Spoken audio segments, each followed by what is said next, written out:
So call it 3,000 a month just in parking. It was the proof of concept 100%, right? So for both of them, I recommend doing the house hacks. Step number one. So like even on 650,000, it's around 35,000.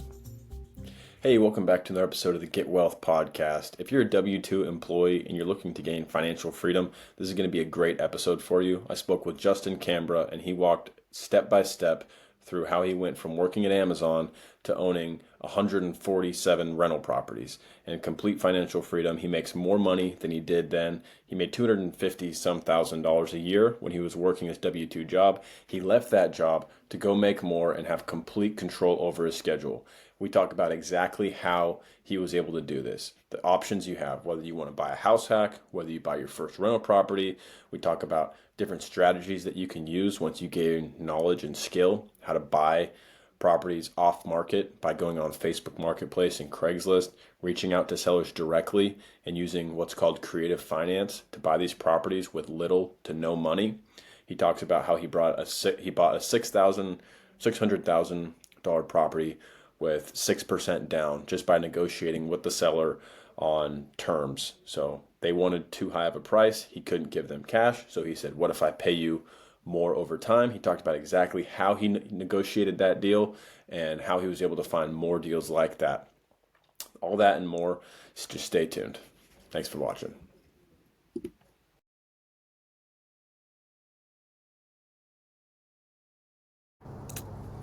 Justin, thanks for coming on the show, man. Thanks for having me, Brennan. At what age did you achieve financial freedom? God, I gotta do the math here. Let's see. 3 years ago, that's about 43. 43. Okay. And so I want to break down how that happened and what that really even means. So what was your journey from, starting out, just even having questions about how to make money to being where you are now? What was kind of that roadmap that you took? Well, the initial roadmap, and I think this is probably what a lot of your followers or your listeners, is that you get to a point in your life and you're like, I don't like where I'm at today, and I want to make a change, right? And you want to get freedom because you're just tired of like hustling and grinding, and for some people it's just an accumulation. For some, it's like a massive event. For me, it was just I had started at Amazon 2013, and then after about 3 years, I was like, man, this is like just grind mode, and I want out. Hmm. And so that was really my moment where I was like, okay, I got to shift into doing something that will help get me to that financial freedom. And that's kind of when I started down this whole real estate path. Originally I was just like, what can I do for a side hustle? And at the time, I was Google searching, and I saw like, man, the average Joe person can build wealth through real estate. Most people that have been really successful never even graduated college. I'm like, this seems like something easy I could do. And then that's when I started back in 2016. And has it changed now since when you started? Like, would you go a different route? I think the strategy of what I was buying back then versus today, I think I would change. Knowing what I know today, right? In hindsight, it's always 2020. Where who would have thought that the Seattle market, it's probably double-digit growth for the last 7 to 8 years. So, hindsight being 2020, I would have invested way more locally and had less properties, higher equity, may not have as much cash flow, but just have more equity to then be able to, you know, translate that into future purchases. But Okay, my main and growth was out of state when I after my house hack, then everything was predominantly out of state. well, Seattle is an expensive market, so I get why you would maybe start somewhere else. Hmm. And so, what did you do? What was your first purchase or first step in real estate? Yeah, my first one was a house hack in Seattle, Hmm. and even back in 2016, it was a hot market. I was going with my agent, looking at houses, constantly getting outbid on houses back then. I ultimately got a deal. I just kind of pushed all my chips in. I want to say rough numbers was like, I think it was like 450 list price. and then we went up to like 650 with escalation. And I want to say it closed around like 525, something like that.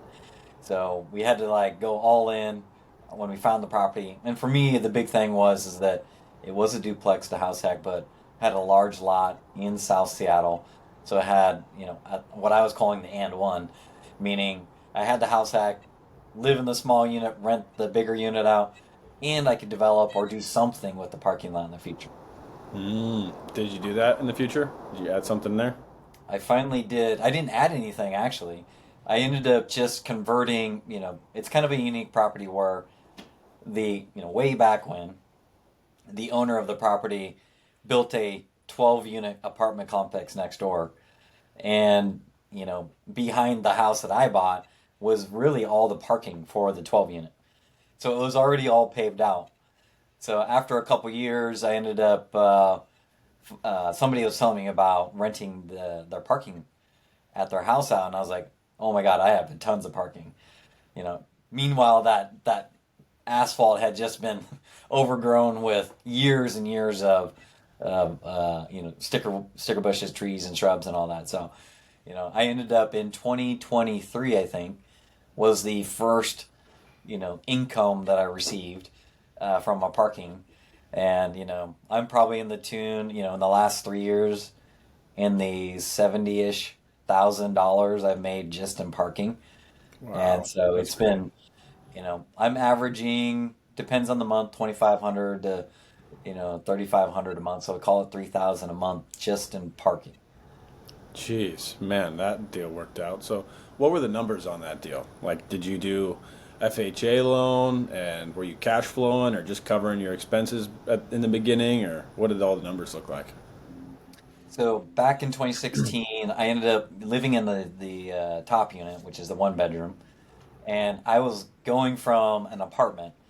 So effectively, my apartment rent, going off memory, was a little over 2,000, I believe. And then after I moved into this house, I did a FHA originally.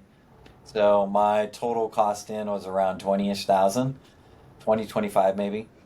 And then I did, so I lived in the top, rented the bottom out for around 20, it was 2,200 at the beginning. So my net out of pocket, I don't remember my mortgage really out of the gate. I'd have to look it up, but I'm assuming it was around 3,000 something, right? So it was still lower than what I was doing when I was renting. So Hmm. if my rent was say 2,000, my net after receiving the rental income on the house hack was less than 1,000. Nice. And what did that like? Did that first deal change the way that you thought about, work or investing? Was that kind of like a pivotal deal for you, or did it still take some time to get to the point where you thought this is something I can just do and not work anymore? It was the proof of concept 100%, right? Mm. The next thing was, okay, now I can do it. Okay, I need a lot of money to do a lot more of these, right? And I think the key learning out of that one is yes, I can do it, but two is like just lowering my cost structure is a huge thing. Which if I look back at the from 2016 today, that's kind of been one of my like core principles, or if you will, superpower relative to other people. I was working at Amazon. At the time, I probably averaged when I was there over 200,000 a year, but I was living in this one bedroom apartment for the lion's share of that, right? Mhm. So my monthly net mortgage is less than 1,000, right? So by living below my means, help generate more cash flow to help buy more stuff. And as I was making more money and buying more properties, I was not increasing my monthly spend. That was the my real I guess my second key learning after buying that first property. Okay, so you were just saving up for a down payment. Like, what was the progress of going from one to actually how many? Where are you at right now? Are you? You mentioned earlier that you were downsizing. What's your portfolio look like? Yeah, I just sold two this last month, so I think I'm at 30 properties and probably around 80-ish units now. So most of them are, range between 1 and 6 units. The ones that are in state are, most of them are 1 to 2 units. The out of state is more 2 to 6 units. Hmm. But at the peak, I was at 45 properties, 145 rental properties. The monthly income was over 100,000. Now that was gross before principal, interest, tax, insurance, all that kind of stuff. So, but yeah, I was in rapid expansion phase for the first probably 7, 8 years, and then post W2 world is simplifying life. So some of those I owned with partnerships, I sold out of those. And then, I'm trying to, the ones that are problem properties, because a lot of these properties I bought out of state definitely were lower price properties, definitely C class properties. So a lot of turnover, a lot of expense ratio, right? So on paper, I should have made this, but I was actually making this. Hmm. So been selling those because they had basically doubled, taking that money and I'm redeploying it into better stuff. Okay, and then you're focusing on the Seattle market now, or where at? Exactly. I would Okay. say I haven't bought anything out of state for 2 years.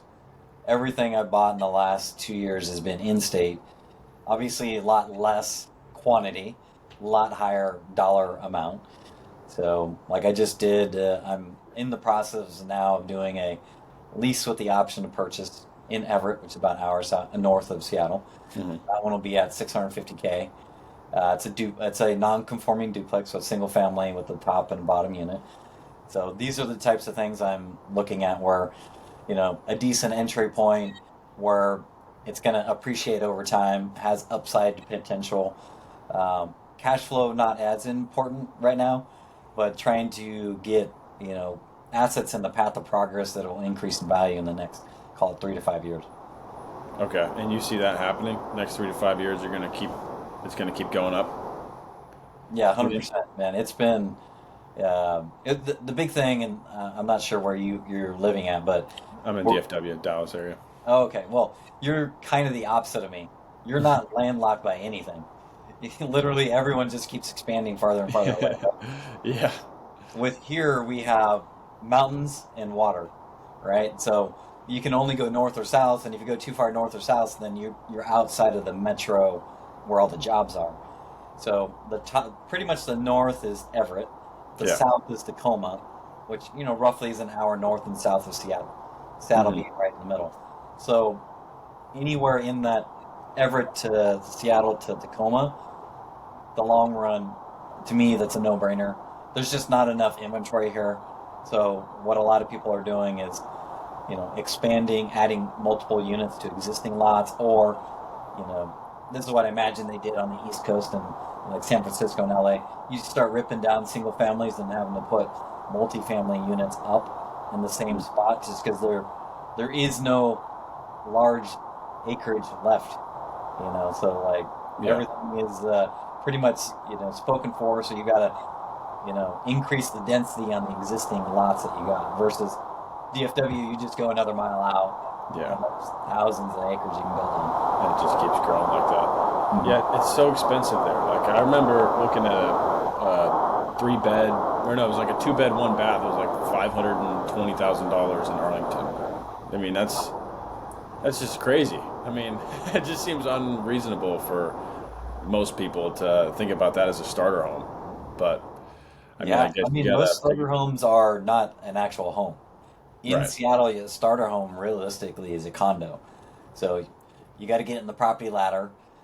So you're in the, depending on how much income you're at, you're probably in the 250 to 500K condo or townhouse, whatever you want to call it.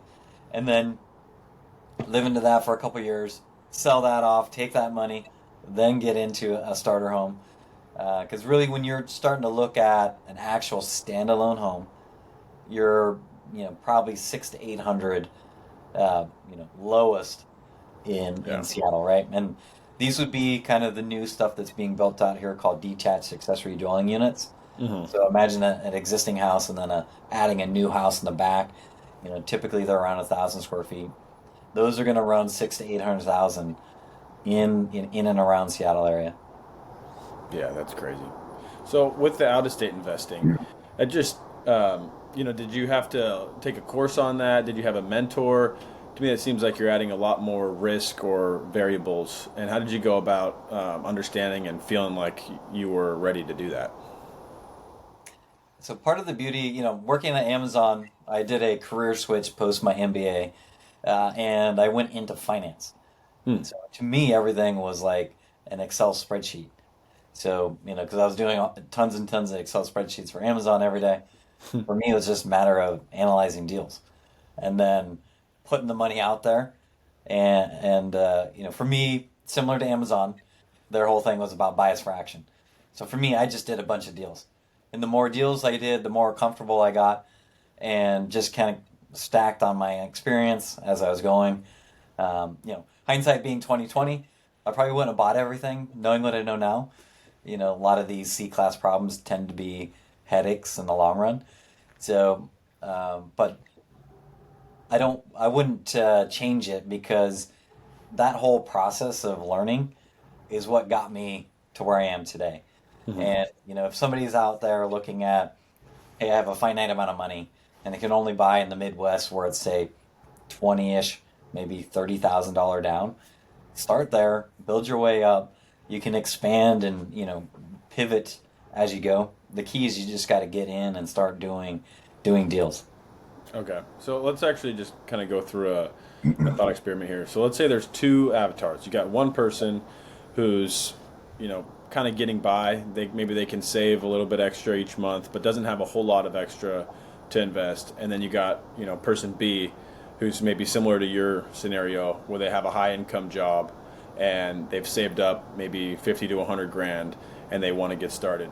How would you go about starting today, knowing what you know now? If it's a new investor, and I'm an agent now, so I hope. So Uh, yeah, let's say that's a blank slate. Like they're just like, all right, I just read Rich Dad Poor Dad. yeah.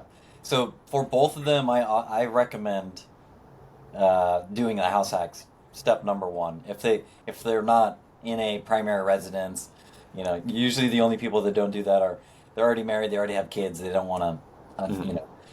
downsize, if you will, from that. But I always recommend house hack. Step one, fairly low risk, because you're going to have some sort of income coming in from the other unit or units to get started. Right, that's the easiest thing to get into. Hmm. Okay, and then from there, are you say just like build equity in that, and then because like I'm trying to like play this out so where it's like someone goes from buying that first rental to like financial freedom. Like they want to be Justin Canberra. They want to have, enough money to just retire from work because, one, that's going to help with their expenses, but they're probably not going to quit their day job, right? Right. I would say the next phase after that, right? You kind of get your experience. Now you're like, okay, now I can just replicate what I'm doing. Now, replicating could do another house hack every year, every 2 or 3 years, or it could replicating as buying an asset, moving on. I think the underlying foundation before you start doing that, and this is what I did, is keep that cost structure low Hmm. and increase your savings rate. So that way that everything that you're doing goes towards you building up that portfolio, right? So if you already own a house at your house hack, every payment you're decreasing that debt. Every day you're increasing the value with appreciation, right? Then with your paychecks coming in, you're saving more of that specific paycheck. You're not buying liabilities, if you will, cars, watches, whatever your boats, whatever your thing is, push that off as long as possible. Hmm. So where you can keep that liquidity with you to buy the next thing. Okay, yeah, I think that's good advice because, I mean, that's really it. Most people are living paycheck to paycheck, and if they really looked at everything, got the spreadsheet out, they could probably cut costs on a whole number of things. I mean, how many people are making a car payment? Sell that, buy something used for cash, drive that around. Don't go Uber Eats every single meal. I mean, there's a bunch of things just like the low hanging fruit that I think most people that haven't really thought about it or just kind of have bad habits could just cut off, a good chunk off their budget right away. And then, like you're saying, that's how you just save up for a down payment. Are there any other strategies you use? Like a lot of stuff out there about creative finance or, like you mentioned, lease option. Some of those strategies offer some lower money down or ways where you can at least offset that from your money. Hmm. Do you recommend that for beginners, or are you utilizing that often now? Yes. Maybe not as much for beginners, Hmm. but the more experience you get, and this is how I was, then if you're going to do rapid expansion, you're going to run out of money, right? Yeah. So for me, like I ended up running out of money around property number 19. Now, Dang. that was between my personal money and then I, converted my prior 401k into what's called a solo 401k, and then I was buying out of there as well. So I did multiple things after 19. So you can get private money to help you buy. You can do creative financing. You can do partnerships. I ended up doing all three of those. So, originally I started with partnerships. So instead of me bringing 25 to 50,000, I would bring half to a quarter of that, and then be able to continue to buy. Hmm. Yeah. And the way that I structured that is that the other person brought the money in, we'd buy some asset, that money would then we would get paid back every month, the cash flow. I would then pay them back, I would pay them back over 2 years. So let's just say the amount that I owed them was say 24,000. So every month I would send them $1,000. So instead of me doing 24,000 today, I was like giving $1,000 every month. But I was Hmm. able to buy something today, so that was an example of like a partnership that I did.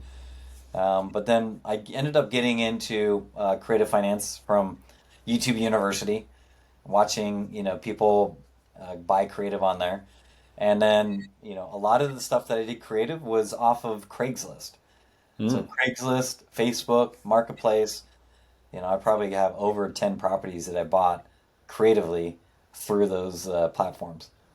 Wow. Okay, so let's talk about that. How are you finding deals? So you got Craigslist, Facebook Marketplace.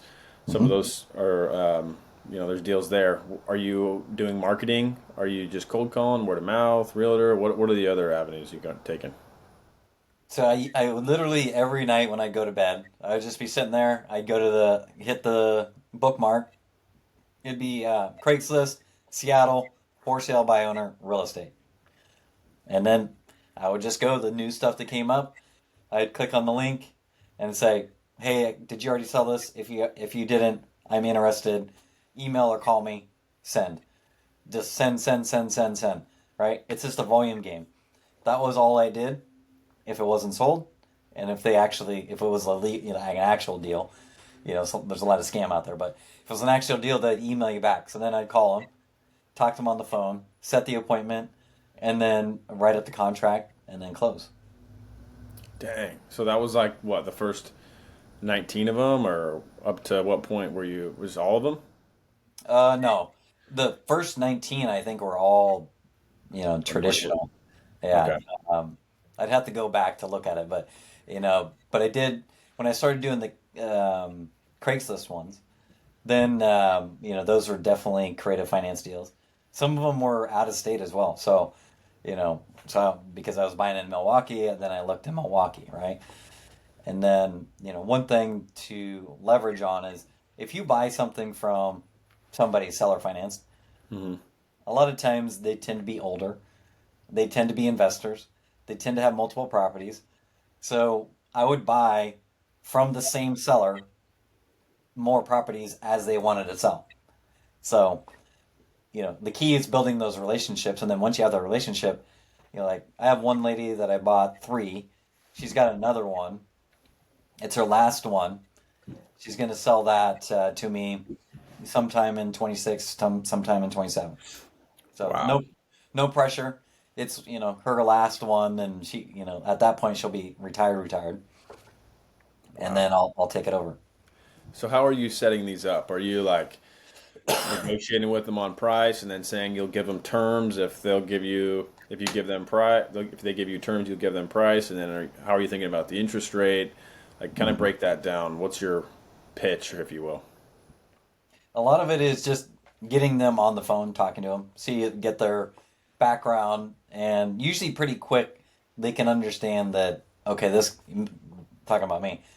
Okay, he's done deals before, he understands things, and then I try to relate with him, right? So like one of the first ones I did was this seller had a solo 401k. Actually, it was a self-directed IRA, and I used to have a self-directed IRA before the solo. So then the largest company out there is called Equity Trust Company. I was Yeah. like, hey, are you using Equity Trust? And she's like, yeah. And I go, man, they are really painful, right? And that's how we kind of built a rapport, right? So we had something in common, and then we were just talking about the property, and then I was like, we can do this a couple different ways. And then I usually give them, here's a cash price, here's a creative price, and usually on the creative price, I can do multiple options. So like on that one, I think I offered five different scenarios. Like Yeah. cash was like quite a bit lower. Then a seller finance deal with a higher down was a little bit higher, and then like multiple options with lower and lower down with a higher and higher price, and structuring the interest rate as well. Because my goal there is like as low down as possible, and then be able to cash flow. So, you know, as you do more uh, leverage, I hired seller carry. The interest rate would need to come down to still make it cash flow. So, a lot of these interest rates, the highest one I have is 5.75. Some are at zero. Some are in the 2%, 3% range. And really anything goes as long as you two come together, work out something that both works, then you can write anything up. Yeah, dang. And do you find one more common than the other, or is it just based on whatever they need? Well, it kind of depends on what they need. So for Yeah. some people, and I would say this is more for people who are experienced investors. Hmm. They like what's in the Midwest. It's the um, land contract. So it's kind of like when you buy a car, you give them money originally. There's then payments over time. At some point, either I pay that off or I refinance, pay them off. I then get the note or the And you deed hit to the the property, right? title, yeah. Typically, that's what I've seen in the Midwest over there. In locally in Seattle, on less sophisticated, kind of accidental landlords, they used to own a house, they moved out, they kept it. Those tend to be lease options unless they're distressed. If they're Mm, distressed, and where I've done some where they're what are called subject to, the yeah. mortgage stays in their name. I end up paying them a down payment, and then make the existing mortgage payments at some point in time. Then I either sell the property, refi out of it, and then pay off the seller. But I would say most of what I'm doing locally, like I'm doing actually tomorrow, is a lease with the option to purchase. It's the mortgage is still in the seller's name. The title of the property is still in the seller's name. The excise, the sales tax, if you will, that doesn't get charged until you sell it, right? So, they like the fact that I'm going to give them money, this option fee to buy it. I then take over controlling ownership, if you will. At some point in the future, when I exercise, they obviously get the money. Then they use that money to pay for the excise tax. Hmm. So um, I've done, I would say most of what I've done lately is these lease options. And then are you taking an option from anybody else, or how are you struck? Because you obviously then it's coming to you, you're making payments to her, and then what are you doing with the property? You're just renting it out with a lease option still, or what's the exit there? For those, I'm just keeping it. I do a lease, just a regular lease to the tenant.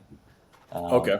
I haven't sandwiched lease option, if you will, meaning I haven't then went to somebody else, leased it to them at a higher option fee and a higher rent. Um, I haven't got into that yet. That seems a little bit complicated. Like, what if the person you're leasing it to causes problems for you so that you can't comply with, like the option on your end? I don't know. It seems like there might be some weird legal stuff you could get into with that one. Yes, exactly. That's I think what you're talking about is really comes down to insurance, right? Yeah. And managing insurance and the cost, right? Do you have separate insurance? Are you additionally insured? Does it make sense to have double insurance? So these are all things that you have to factor in, and every deal is different, and depending on the seller and the insurance contact, some are better than others, and Mm. they're able to coordinate all that for you. Okay. Are you ever wholesaling any deals? I've wholesaled two deals. Um, but typically, yeah, if it's a deal I would wholesale, I've been just buying them. Right. So I haven't, I've done some paid leads that have helped me to get what could be wholesale leads, but I ended up purchasing them. But if now that I'm an agent, I probably wouldn't wholesale it. I would just take that, sell it effectively to one of my buyer clients. But before we get into that, I wanted to tell you about the Get Wealth community. People say you're the average of the 5 people that you spend the most time with, but they don't really tell you how to go and find people to spend time with that are actually where you want to be. Well, the Get Wealth community does exactly that. All the guests that come on my podcast are also inside of the community, and they do a live Q&A after every single episode. So if you're interested in talking to somebody that owns 147 rental properties like Justin, you can join the live Q&A and ask your questions directly to that guest.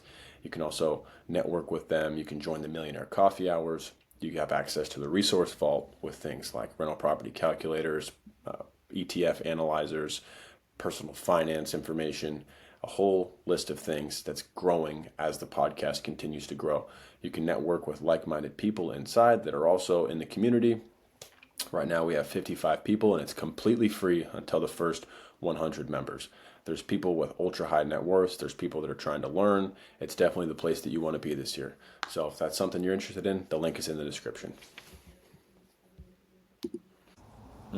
I see. Yeah, that makes a lot of sense. Uh, what about private money? How are you utilizing that, and are you lending private money as a source of income? I've done both. So I've borrowed private money and I've lent private money.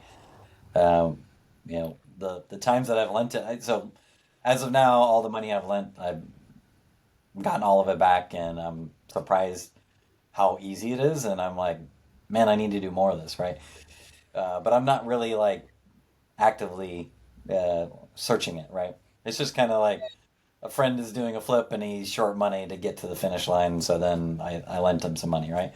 Hmm. But then you're like, man, with 10 to 12% interest rate, and then like depending if there's a point on that as well, like if it's a short term and you analyze that, you're like, wow, you're into the teens of percent return, and then you actually just did a couple signatures and a couple wires, right? So Yeah. it is pretty. I think over time as I build up more reserves and more liquidity, I'll probably do more of these um, private money lendings on the outbound. Yeah. Yeah. It does seem like a very low effort. Like as people talk about passive income, I don't know if owning rental properties is completely passive income, but if anything, lending private money, that seems like it gets pretty close. Would you say that's probably the least friction way of making money? 100%. Yeah. Yeah. As long as you are good at underwriting, right? So making sure that whatever they're putting the money into does make financial sense, right? So, Yeah. and in both of the people I lent to were people that I've been friends with already for a long time, right? We're in the same circle, so if they ended up not paying me, then it incentivizes them to pay me back, right? Yeah. 'Cause they don't The want same to. is true when I'm borrowing, right? So like, I'm friends with and one of them is actually a client of mine on the agent side. So like, I'm highly incentivized to pay them back, right? So I think that's a mutual beneficial relationship in that aspect. Yeah. I think so too. What would you say is your favorite strategy to buy real estate? Are you creative? Or are you looking for just the cookie cutter deals, like simple, or what's your go to? I like the creative aspects of deal, just from the simple fact that some of I mean, the one that I'm doing this week is like around 6% down. All Hmm. right, so like even on 650,000, it's around 35,000, right? So instead of spending normally you'd put say 20% down, right? Yeah. So that's like what net $90,000 difference. So in theory, I could do four of those deals versus one. Now they don't always come up; they just kind of naturally come to me now, and I would love to do more and more of those because like I'm more of the let me control as much as possible with that little as money as possible with upside. And what I wasn't doing in the past was making sure that it was break even or better. So Yeah. after all the payments, if I'm zero, zero or higher, I'll move forward with it, right? Oh, really? Yeah. Now, in the past, I was like, sometimes I was doing them where it was like, here's an example, very extreme. So this lady that I bought from Craigslist, I bought one in Milwaukee. Then I was like, hey, do you have any other to sell? She's like, well, you probably don't want it. It's in Detroit area. I'm like, oh, I actually owned at the time properties in Detroit. So I was like, yeah, I'm interested. Hmm. So she actually was foreclosing on because she had seller financed to somebody else.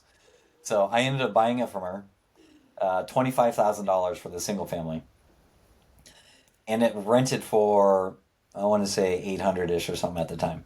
Dang. But I had to do some fix ups to it. So I ended up giving her $1,000 down and $1,000 a month for 24 months. Now I was negative cash flowing because the rent was, even when I fixed it up, I want to say it was like 900.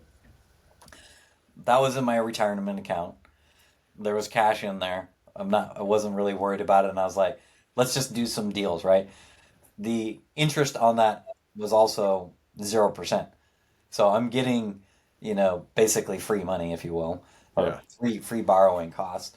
So I'm like, that works for me. Now, as I move forward today, I'm trying to get obviously, in a perfect world, 0% interest as well, but I want it to cash flow because what ends up happening, and this is what happened to me, hence why I'm, shrinking the portfolio, or I should say right sizing, is if you have a couple of these negative cash flowing properties and they all start hitting problems at the same time, Hmm.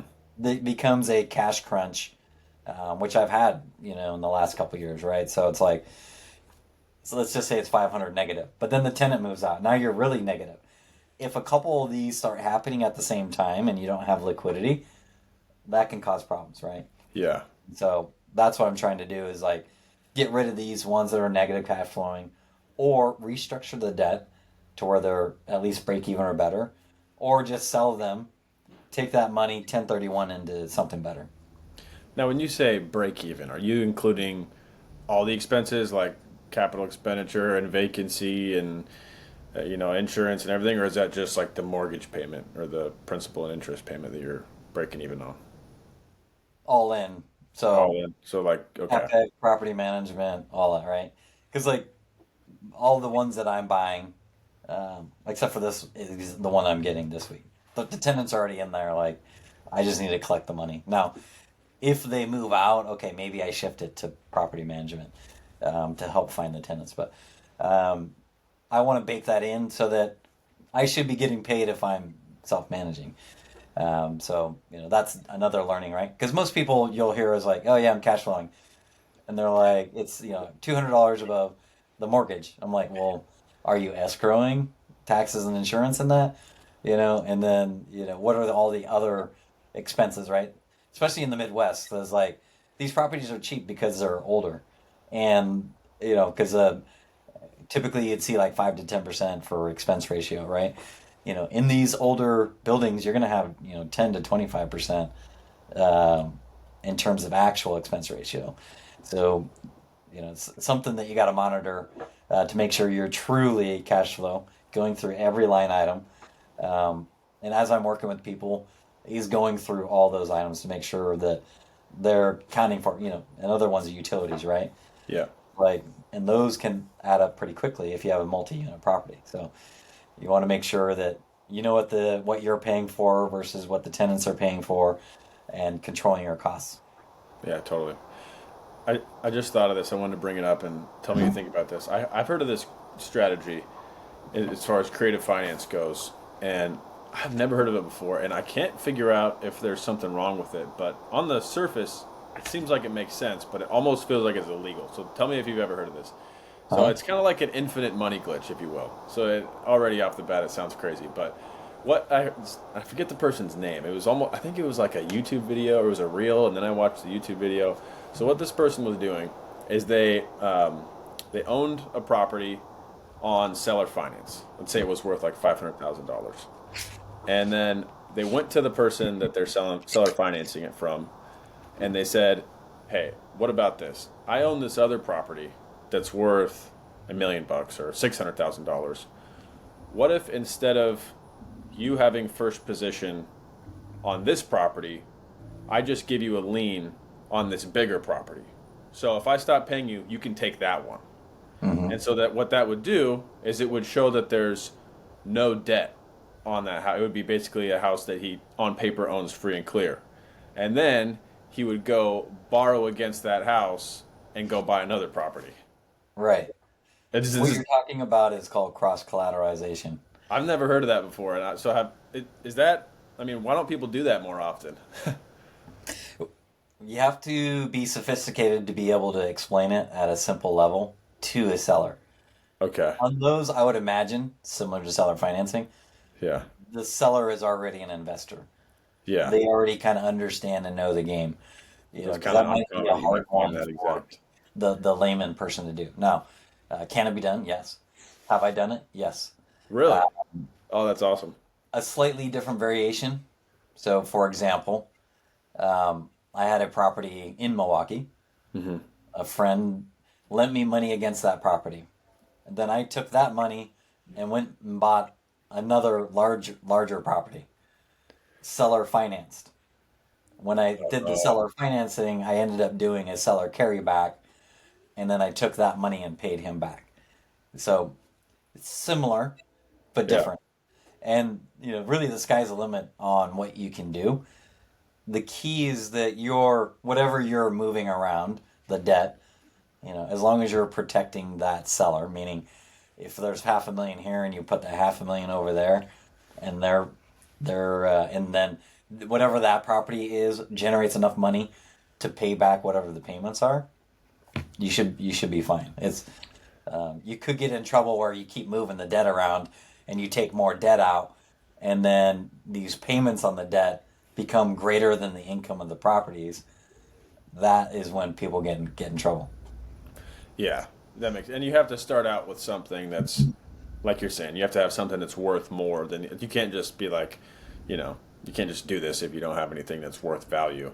But in a way, it's Exactly. like almost like you can just keep it going and have free money at a certain like as long as you keep start out like you get the equity in one thing, you can really start snowballing that strategy from Oh what yeah, it seems like. yeah. Yeah. Especially as the last couple of years, obviously, a lot of stuff has gone up in this, like, call it the COVID run, if you will. Tons of money out there, but tons of people have low interest rates, Right. right? So instead of refinancing, attach it to a second position on another property that has equity there. If you can get the seller to agree to that, move it from whatever you're buying from the seller over to the one with more equity. Mhm. You've effectively got a HELOC, if you will, on this other asset, and that way you keep the low interest existing note in place, and then you've got money. Or you could get a free and clear property, if you will, and then you go get new debt on that, and then roll forward. That's so crazy. All right, so someone listening to this, let's say they're not familiar with, or they haven't bought their first rental property. Um, you've kind of thrown some words in there that maybe they're like, wait, what is that? Can we kind of lay out um, all the pieces involved with owning and running a rental property? So like I'm talking about like you're gonna need to get money. So you got to go to the bank, you got to qualify, and then you buy the property.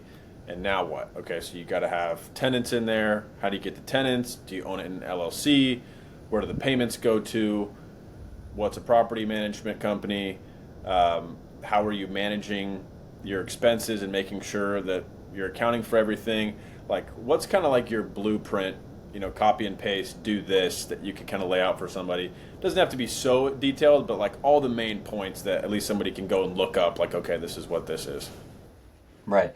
There's two things I would do. One is like I mean, if you go to YouTube University and type in rental property calculator, right? Or you can go into like biggerpockets.com and then go under calculators and then go rental property. Hmm. They have a great tutorial of like, here's all the different line items that need to be factored in. And I believe they even have like a link on it that says, if they want you, it'll explain it, typical like ranges, and then you plug all the numbers in, and then it gives you a P&L. Hmm. So I would recommend whether you do YouTube University or go to biggerpockets.com, look for the rental property calculator, go that route. And then if you're going out to buy, working with an experienced agent that's already an investor, these are the two, the between having, like online education, if you will, and Yeah. then a human that is actually doing whatever you're wanting to do already. That's your key to success, or you're limiting your downside is another way to put it. Because like I see a lot of, and quite frankly, when I was buying myself, I had agents in the past that were great agents for retail, but not they didn't own any rental properties. Hmm. And then so like over the time, I'm like, gosh, I know more than what they do. Like, why don't I get my own license and help people like me that wanted an actual expert on investing, right? So that's when I ended up, as I was leaving Amazon, that's when I ended up getting my license, knowing that, hey, I got this other avenue to where I can make money to help continue to get active income to buy more assets over time, right? Because like the amount of money when I left Amazon to where I want to go is, I want that to continue to grow, and that only continues to grow if your rental property is kicking off the money. You can keep buying, but it takes a lot longer, right? Because I had the W-2 income, then went to zero, right? So, but if I increase this active income, i.e., the rental income, I can use that to supplement the rental property income to continue to buy and accelerate my equity, i.e., wealth, and cash flow. Awesome. So have you reached the same income, or I mean, you probably surpassed it by now as far as your old W two? Are you having a higher active income now from that?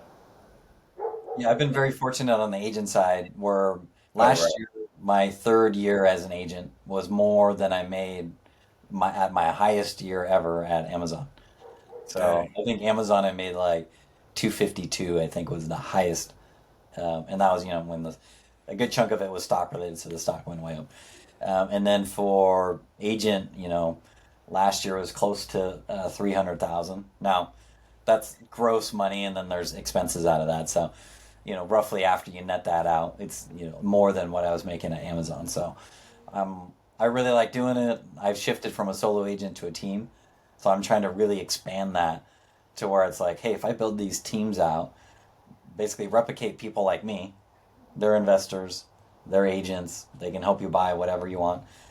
That would then kind of, speed up the pace of active income coming in, Yeah. and then I can start buying more and more assets.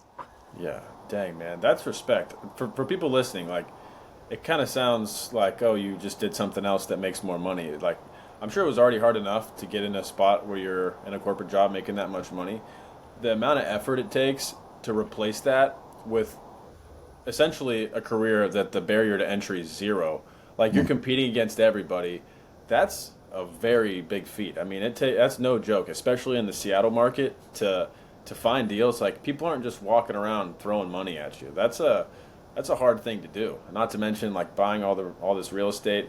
What Mhm. was that like a very? I mean, it seems kind of understated the way you put it. Did that take a lot of effort and studying and grit to get there?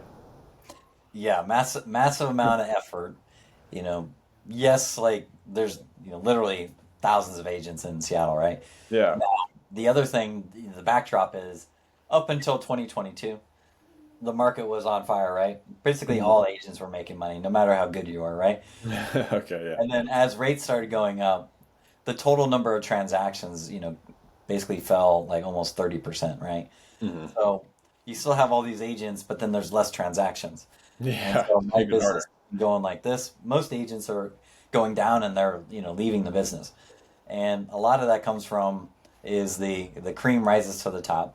So by being an investor and doing already what these people want to do, whether it's a house hack, long-term rental, out of state, development, um, I've already done it or doing it. So I'm able to get clients like that, right? But really, my secret to success, and I would say anybody who's in a W 2 trying to get to the freedom, is that you have to be parallel pathing. So when I was at Amazon in 2019, I went to a meetup and I ended up getting a silent auction thing, which I mean I bid the highest price to get a day with a another investor. This investor was Will Bernard's his name. He's out of L.A. and I ended up flying down in December 2019. And he's like, "Man, you're an idiot if you don't go and talk to all your friends at Amazon that have money." And so and I created a real estate meetup at Amazon in 2019, December, literally the week after I got back. And then by the time I left Amazon, there was about 1,500 people in there. So now that's what ended up helping to parlay into me being an agent. So knowing I was going to leave in the future, I was building up this client base to where when I left, I was the real estate guy at Amazon, so that people would want to work with me to help get them, whether it's their primary residence, or they want to move up, or an investment property, or they want to buy out estate, whatever. So that's how I ended up doing it, and ultimately what led to the success.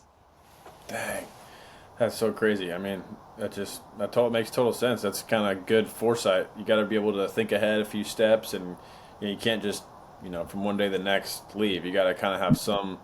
I mean, I imagine you want to, especially having the income you did. You didn't want to just like go completely into I have no idea what I'm going to do. So you kind of, it Right. sounds like if you are in that spot, an important step is planning what you're actually going to do. You can't just focus on buying your first rental property. It probably would take a lot longer in that case, right? If you didn't have those, the realtor side. It's either more time or more effort or both, right? Hmm. And so the more that you're planning your future vision, and for me, my success was I would go to these other meetups, talk to other people. Sometimes I'd have to pay for this to go meet them and get what they're doing because I was like, I got this from Tony Robbins when I did Unleash the Power Within. They're like, go go pay for the cheat code to go faster. So if you need to pay, thousands of dollars, which I did to go meet this Will Bernard, right? Out of that is what was like, hey, create this meetup. And I did the meetup, and that's really, for 3 years I made $0, right? Out of that I've made, I don't know, hundreds of thousands, right? Hmm. Uh, all because of that building up for it. So if you're in the process, now for me it was being an agent. For other people, you could be a lender, you could do insurance, you could do YouTube videos, you could create whatever product or service you want, right? If that is your side hustle, be working towards stacking that up so that as you leave the W 2 world, that consistency and the security goes away. So Hmm. having another income stream outside of your portfolio is huge, and that was like what helped me get by some of these portfolio fluctuations where, you know, when you have a lot of properties like 145, right? You know, it That's a lot. doesn't take very long. If you have 10 vacancies, that's a lot of money negative every month, right? So, or you've got to, A, you're not getting the money in. B, you've got to then fix it up, get it back on the market, right? Hmm. So, this agent businesses help to kind of fill the holes as I was leaving the W 2 world. Yeah. Where do you think people go wrong? Like, what is the most common mistake that you see people make when they're trying to get started in real estate? The first one is like analysis by paralysis or paralysis by analysis, right? So Hmm. they want to do it and they spend a ton of time researching it, but they never pull the trigger. And so then, a year goes by, Yeah. they haven't done a deal, right? So that's one of them. The other one would be like not working, and whether you're educating yourself or getting the right people on your team.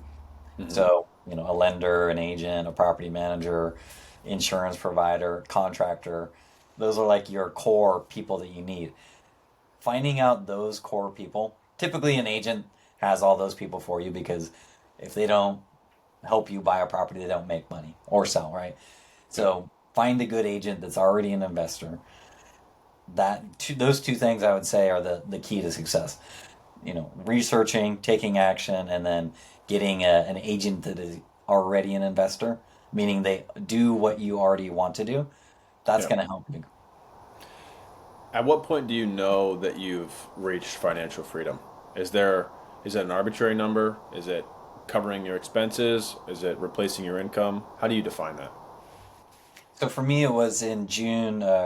So in 2022, the first 6 months of the year, I made about 100,000 at Amazon, and then not even counting the real estate portfolio, I did a wholesale deal and a flip, and I made 100,000 between those. So I'm like, I spent 80+% of my time at Amazon, and I made 100K.